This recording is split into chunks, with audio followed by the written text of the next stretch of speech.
Okay, so let's talk about some news going on in the space exploration realm.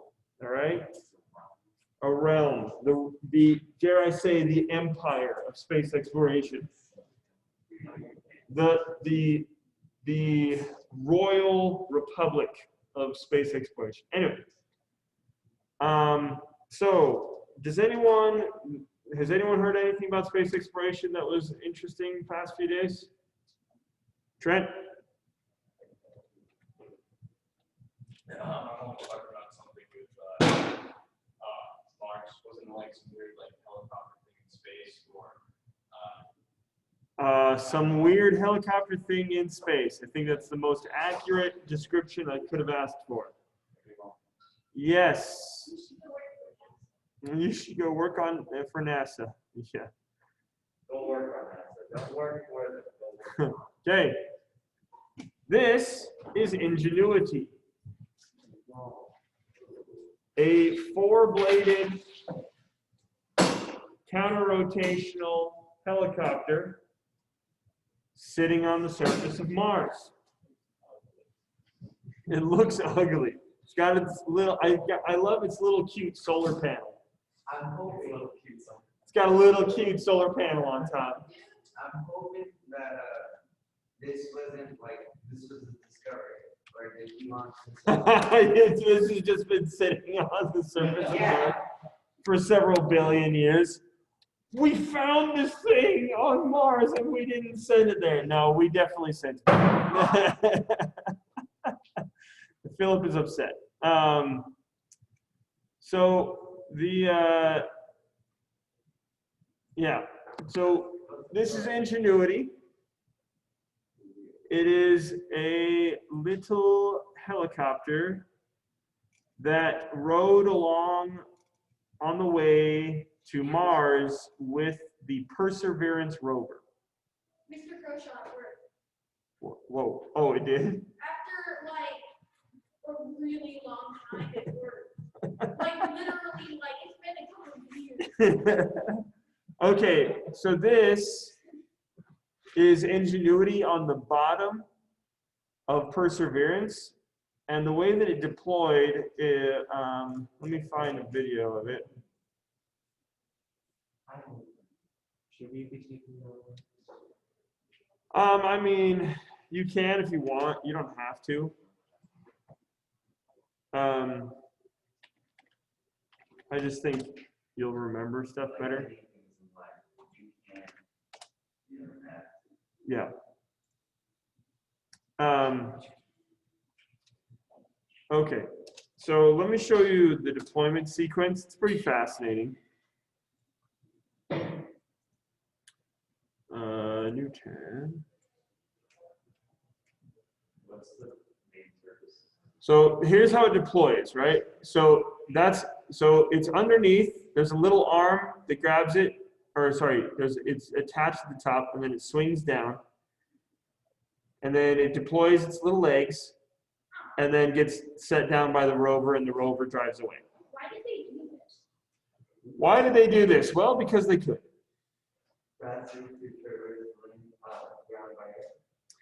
Yes, you can move faster, but this is more of a technology demonstration that this can happen, that it can work. Okay.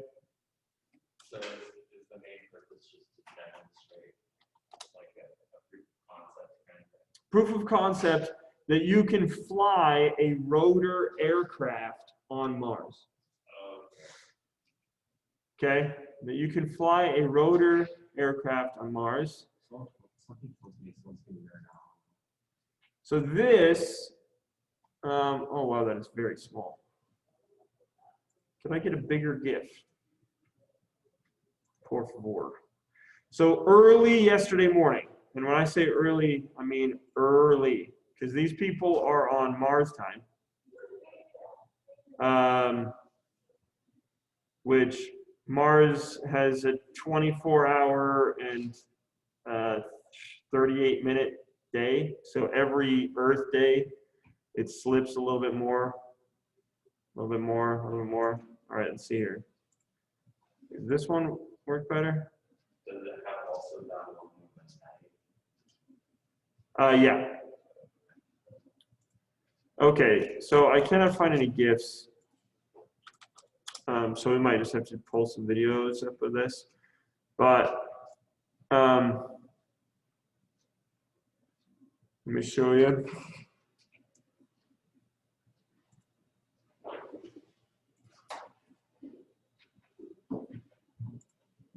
So you can see its blades spin up.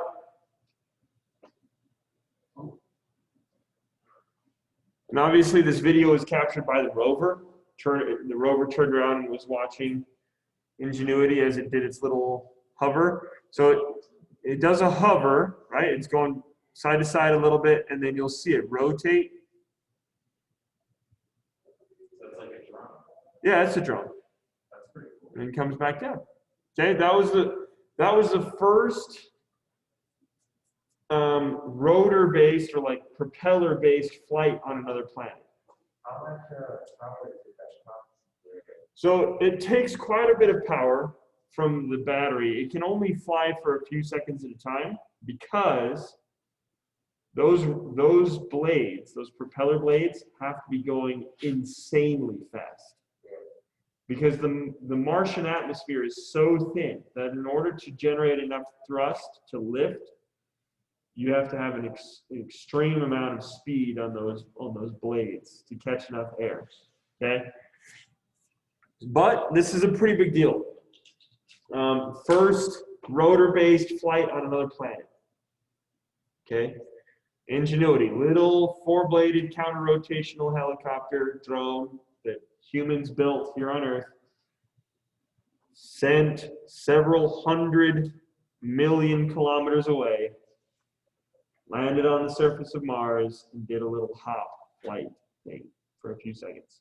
Okay, a lot of people are kind of comparing this to the Wright brothers' first flight at Kitty Hawk, which can we just all acknowledge how wonderful the name of that place is? Kitty Hawk.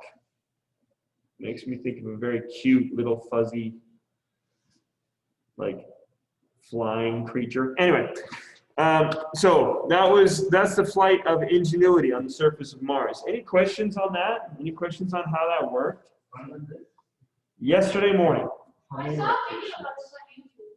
Yeah, some videos. Trent and then Elijah.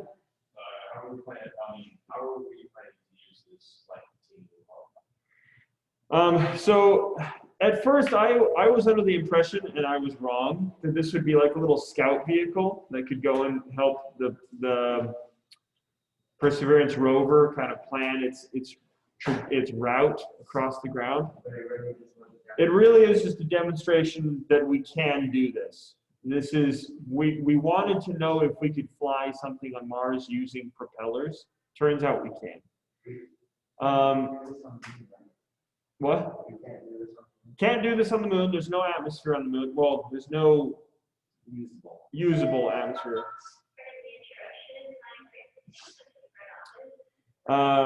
So yeah, I think it really is just a demonstration of that we can do this. Okay. Little Ingenuity. It's just a little tiny helicopter.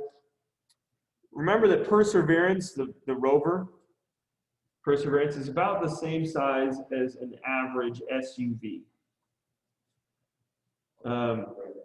It's pretty big. It's a pretty big rover. It's got a lot of really cool science experiments, and so they just thought, hey, we've got a little bit of extra payload space. Why don't we just try this? And we tested Ingenuity here on Earth in vacuum chambers to see if we could generate the lift in order to fly this little guy.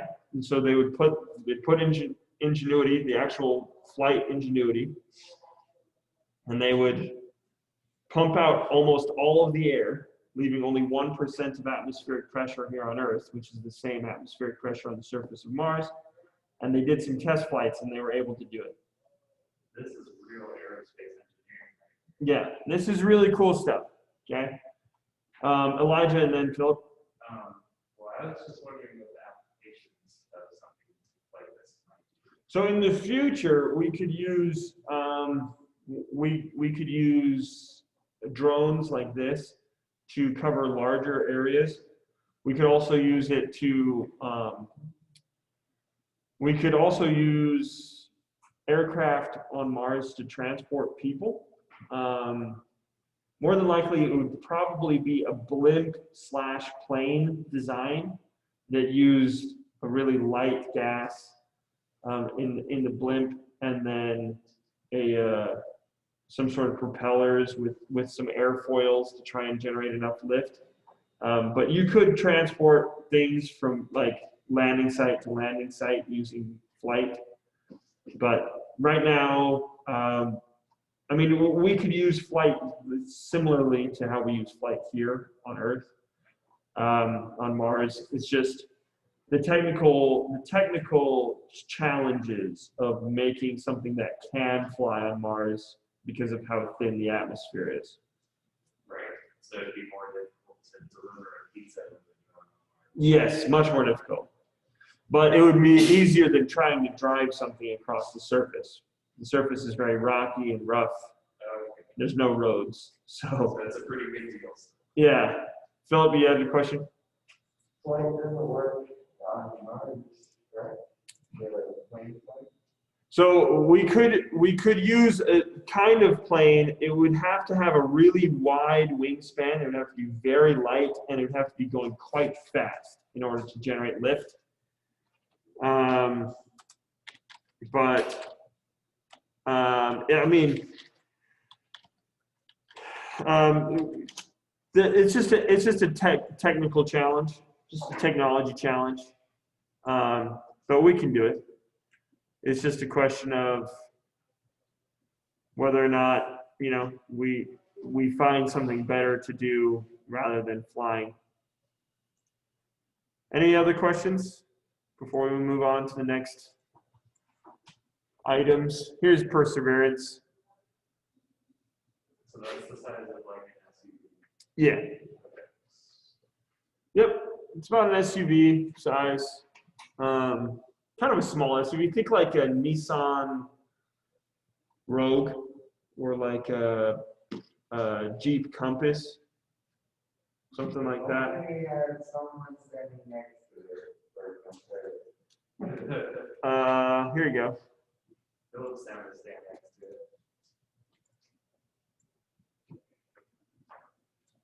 it. Damn, all right. So, yeah, this is a 13-year-old kid. So, imagine Sam. I mean, that's kind of rude. I'm 15, but You're fit. Okay, sorry, Sam. how dare you? I'm short. How did That throws off my Sam? There are things that are opinions, and then there are things that are facts. I mean, I'm like 1 in 16. I just brought my license to a cop. Yeah, imagine Emma. I'm gonna be like a teeny tiny kid. Okay, so yeah, it's a pretty big. Obviously, this is up on a platform, but I still can't. you know, we could probably fit a few of us on there.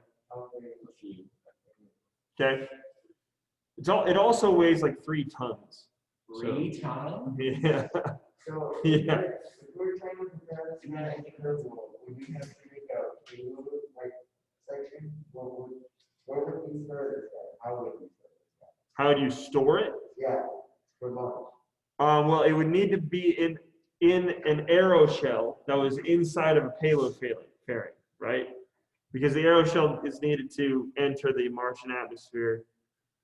It would be, so in terms of Kerbal, the size of the 3-person capsule in Kerbal, that's about the size that you'd need. So we can find it. Yeah. Grover? I have a very silly question, but how many lunches would it take to get to Mars? How many lunches? Like your standard lunch boxes, practically? Like if we used lunch boxes full of food as the fuel? I mean, as to stack up. Oh, to reach? I don't know. What's the distance? Distance to Mars is like 300,000 kilometers. Or sorry, 300 million kilometers. if we get a lot of lunches? I mean, a lunchbox, let's say a lunchbox, an average lunchbox is like 20 centimeters. It'd be a lot. According to my calculations, it's a lot. Okay. So next thing that we wanted to talk about that you may not have heard about. So NASA, you may have heard about them. NASA, who? NASA is sending humans back to the moon as a part of what is called the Artemis Program. Okay? The Artemis Program is a program to send humans back to the moon in this decade, including the first woman to the moon. There have been no women on the moon. There have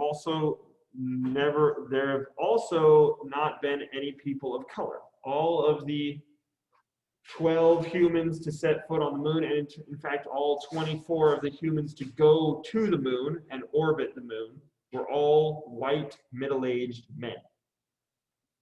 Is that a coincidence? Congratulations. No, it is not, because this was the 1960s. Racism. Yes. Sexism. All right. Gotta love it. Yes.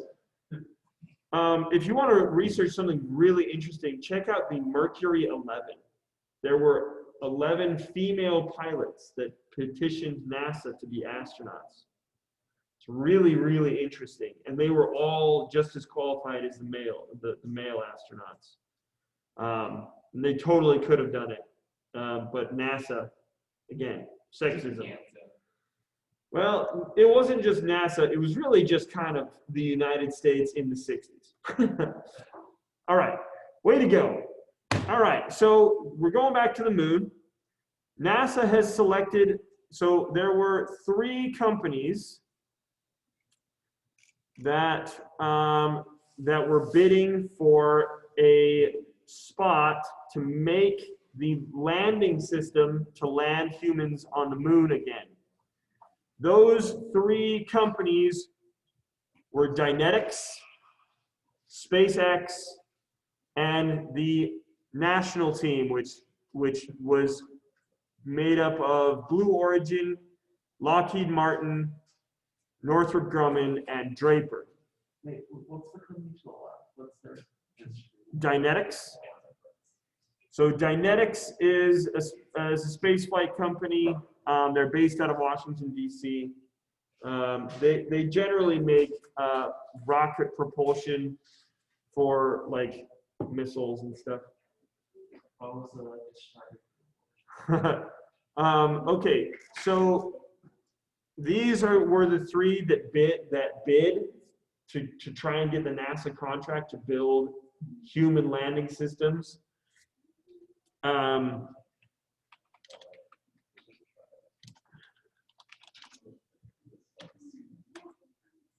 I just wanted to show you. So this week, the reason why we're talking about this, the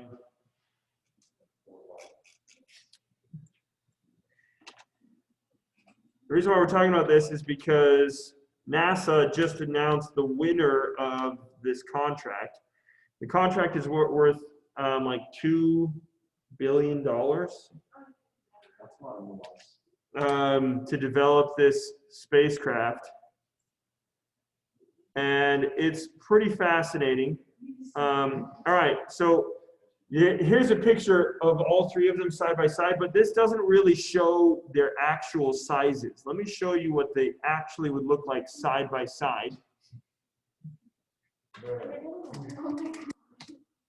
Yeah, go for it. So this is a human. This is the Dynetics lander. This is the national team lander. And this is the SpaceX lander. One of these is not like the others.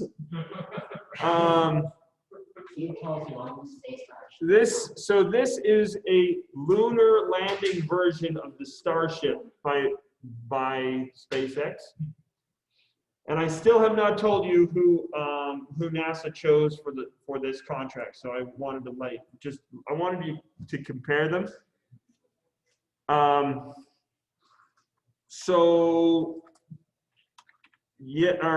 Friday, they announced who won this contract, and it was SpaceX. No. Of course it was SpaceX. I saw a fantastic meme. You know the Captain Phillips meme where the pirate looks at Tom Hanks and is like, look at me, I'm the captain now, right? I am the captain now. I saw a fantastic meme, and it was SpaceX looking at NASA. Look at me. I am the space program now. Yeah. So this, let me show you. Why?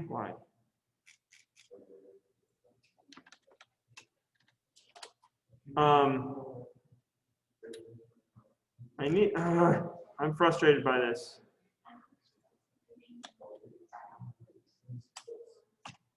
SpaceX, Lunar Starship.